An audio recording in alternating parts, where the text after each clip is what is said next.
Hello guys, അസ്സലാമു അലൈക്കും, നമസ്കാരം. എല്ലാവർക്കും എൻ്റെ യൂട്യൂബ് ചാനലിലേക്ക് സ്വാഗതം.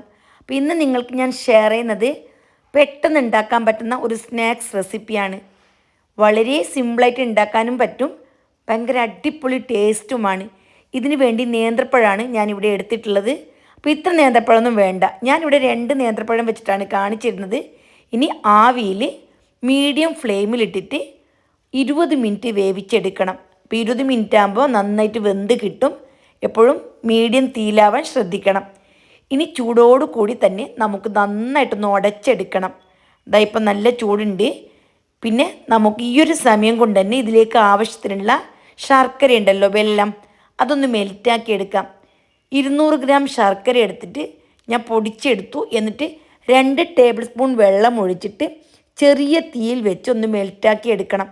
ശർക്കര നല്ല പോലെ മെൽറ്റായി വന്നിട്ടുണ്ട്. ഇനി ഇത് ചൂടാറുന്നത് വരെ വെയിറ്റ് ചെയ്യാം. ഇനി നമുക്ക് ചൂടോടു കൂടി തന്നെ ഈ നേന്ത്രപ്പഴം ഉണ്ടല്ലോ അതൊന്ന് പൊടിച്ചെടുക്കാം, അതൊന്ന് മാഷ് ചെയ്തെടുക്കാം. വളരെ എളുപ്പത്തിൽ തന്നെ നമുക്ക് മാഷ് ചെയ്തെടുക്കാൻ പറ്റും. ചൂടോടു കൂടി ആയിരിക്കണം. ചൂടാറിക്കഴിഞ്ഞാൽ നമ്മൾ വിചാരിച്ച രീതിയിൽ നല്ല സ്മൂത്തായിട്ട് ഇതേപോലെ ഉടച്ചെടുക്കാൻ പറ്റില്ല. അപ്പോൾ അതുകൊണ്ട് തന്നെ ചൂടോടു കൂടി തന്നെ ഉടച്ചെടുക്കാൻ ശ്രദ്ധിക്കുക. പിന്നെ വേണ്ടത് തേങ്ങയാണ്. 1 മുറി തേങ്ങ ഞാനിതിലേക്ക് ചേർത്ത് കൊടുത്തിട്ടുണ്ട്. അതും കൂടി ചേർത്ത് കഴിഞ്ഞാൽ പിന്നെ ഇതിലേക്ക് വേണ്ടത് ബ്രെഡാണ്. 4 പീസ് ബ്രെഡ് എടുത്തിട്ടുണ്ട്. നമുക്കിത് ബ്രെഡ് വെച്ചിട്ടും ഉണ്ടാക്കാം, അതേപോലെ ഗോതമ്പ് പൊടി വെച്ചിട്ടും ഉണ്ടാക്കാം. ഞാനിവിടെ ബ്രെഡും ഗോതമ്പ് പൊടിയും മിക്സ് ചെയ്തിട്ടാണ് ഉണ്ടാക്കുന്നത്. അപ്പോൾ കുറച്ചും കൂടി ടേസ്റ്റി ആയിട്ടാണ് എനിക്ക് തോന്നിയിട്ടുള്ളത്. അപ്പോൾ 4 പീസ് ബ്രെഡ് ഞാൻ ചെറുതായിട്ട് അരിഞ്ഞിതിലിട്ട് കൊടുത്തിട്ടുണ്ട്. വളരെ കുറച്ച് ഉപ്പ് ചേർത്ത് കൊടുത്തു, 1/2 ടീസ്പൂണിനേക്കാളും കുറച്ച്. പിന്നെ 1/2 ടീസ്പൂൺ വനില എസൻസും അതേപോലെ തന്നെ മെൽറ്റാക്കി ചൂടാറിക്കിടക്കുന്ന ശർക്കര ഉണ്ടല്ലോ അത് അരിച്ച് ഇതിലേക്ക് ചേർത്ത് കൊടുത്തു. പിന്നെ ഗോതമ്പ് മാവ് ചേർത്ത് കൊടുക്കുന്നുണ്ട്. ആദ്യം ഞാനിതിലേക്ക് 4 ടേബിൾ സ്പൂൺ ഗോതമ്പ് മാവ് ചേർത്ത് കൊടുത്ത് നല്ല പോലെ മിക്സാക്കി എടുത്തു. അപ്പം നമുക്കൊരു ഒട്ടുന്നൊരു പരുവം പോലെ തോന്നിയതുകൊണ്ട് ഞാൻ വീണ്ടും 2 ടേബിൾ സ്പൂൺ ഗോതമ്പ് മാവ് കൂടി ചേർത്ത് കൊടുത്തു. മനസ്സിലായില്ലേ? ഇനി ഗോതമ്പ് മാവാണ് ചേർക്കുന്നതെങ്കിൽ ബ്രെഡ് വേണ്ട, നമുക്ക് കയ്യിൽ ഒട്ടാത്തൊരു പരുവം വേണം.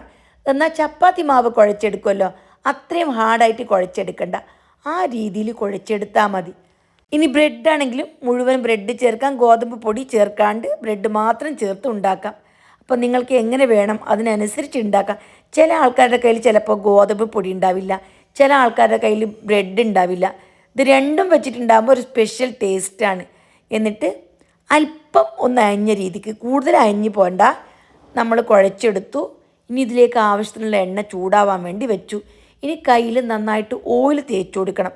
എന്നിട്ട് കുഞ്ഞു കുഞ്ഞു ബോൾസാക്കി എടുക്കണം. അതായത് നമുക്ക് എത്ര വലിപ്പം വേണം അതിനനുസരിച്ച് ഉരുട്ടിയെടുക്കാം. എന്നിട്ട് നമ്മൾ വാട ഉണ്ടാക്കുമല്ലോ ആ രീതിയിൽ മിഡിൽ ഭാഗത്ത് ഓൾസ് ഇട്ട് കൊടുക്കണം. പിന്നെ ഒരു കാര്യം എനിക്ക് പറയാൻ വിട്ടുപോയി, ഇതിലേക്ക് 1/2 ടീസ്പൂൺ ബേക്കിംഗ് സോഡ, അതായത് അപ്പക്കാരം ചേർത്തിട്ടുണ്ടായിരുന്നു. തീർച്ചയായിട്ടും അപ്പക്കാരം ചേർത്ത് തന്നെ ഈ റെസിപ്പി ഉണ്ടാക്കി നോക്കണം. ഓയിൽ നന്നായിട്ട് ചൂടായിട്ടുണ്ട്, ഓവർ ചൂടാവണ്ട. ഓവർ ചൂടായാൽ പെട്ടെന്ന് കരിഞ്ഞു പോകും. എന്നിട്ട് മീഡിയം ടു ലോ ഫ്ലെയിമിലാക്കിയതിന് ശേഷം ഈ ഐറ്റം ഇട്ട് കൊടുക്കണം. 2-3 പ്രാവശ്യം തിരിച്ചും മറിച്ചും ഇട്ട് വേണം ഇത് ഫ്രൈ ചെയ്തെടുക്കാൻ. നല്ല പോലെ പുറം ഭാഗം മൊരിഞ്ഞും അകം നല്ല സോഫ്റ്റും ആയിട്ട് കിട്ടും. ഞാനിത് വാടയുടെ ഷേപ്പിലാണ്, അതായത് മിഡിൽ ഭാഗത്ത് ഓൾസ് എല്ലാം ഇട്ട് കൊടുത്തിട്ടാണ് തയ്യാറാക്കിയത്. ഇനിയിപ്പോൾ നിങ്ങൾക്ക് അങ്ങനെ വേണ്ട, റൗണ്ട് ബോൾസ് പോലെ മതിയെങ്കിൽ അങ്ങനെയും നമുക്ക് ഉരുട്ടി ചുട്ടെടുക്കാം. ഇതാകുമ്പോൾ കാണാൻ നല്ല ഭംഗിയാണ്. കുഞ്ഞുങ്ങൾക്കെല്ലാം കൊടുക്കുന്ന സമയത്ത് നല്ലൊരു അട്രാക്ഷൻ കിട്ടും. ഇതാ ഇവിടെ നല്ല ഗോൾഡ് കളറായി വന്നിട്ടുണ്ട്. നന്നായിട്ട് മൊരിഞ്ഞ് വന്നാൽ നമുക്ക് ഓയിൽ നിന്ന് മാറ്റി ബാക്കിയുള്ളതും ചുട്ടെടുക്കണം. അപ്പോൾ ഇടുന്ന സമയത്ത് ഓയിൽ നല്ല പോലെ ചൂട് വേണ്ട, പെട്ടെന്ന് കളർ ചേഞ്ച് ആവും. ഈ ഒരു റെസിപ്പി ഉണ്ടല്ലോ ഉണ്ടാക്കാൻ വളരെ ഈസിയാണ്. നമ്മുടെ കയ്യിലുള്ള ചേരുവ മാത്രമാണ് വേണ്ടത്. എന്നാൽ നല്ല വെറൈറ്റിയും അതേപോലെ കഴിക്കാൻ ടേസ്റ്റും ഒക്കെയാണ്. ഇത് ഗസ്റ്റ് വന്നാലും നമുക്ക് ഉണ്ടാക്കി കൊടുക്കാം. അതേപോലെ വൈകുന്നേരം ചായ കുടിക്കാൻ തോന്നുമ്പോൾ ഒന്നുമില്ലാത്ത സമയമുണ്ടല്ലോ, ആ സമയത്തെല്ലാം പെട്ടെന്ന് ഉണ്ടാക്കാനും പറ്റും. അപ്പോൾ വളരെ സിമ്പിളായിട്ടുള്ള ഈ റെസിപ്പി തീർച്ചയായിട്ടും നിങ്ങളെല്ലാവരും ട്രൈ ചെയ്ത് നോക്കണം. നോമ്പിൻ്റെ സമയത്ത് നമുക്ക് മധുരം ഇഷ്ടപ്പെടുന്നതൊക്കെ ഉണ്ടാക്കാം. ഇനി ബറാത്തെല്ലാം വരുന്നുണ്ടല്ലോ ആ സമയത്ത് ഉണ്ടാക്കാം. സിമ്പിൾ റെസിപ്പി ഉണ്ടാക്കാൻ ആഗ്രഹിക്കുന്ന എല്ലാവർക്കും ഇഷ്ടപ്പെടുന്ന റെസിപ്പിയാണ്. തീർച്ചയായും ട്രൈ ചെയ്ത് നിങ്ങളുടെ വിലയേറിയ ഉപദേശങ്ങളും നിർദ്ദേശങ്ങളും അറിയിക്കണം. അപ്പോൾ വീണ്ടും കുഞ്ഞു കുഞ്ഞു റെസിപ്പീസുമായി കാണാം. Bye bye.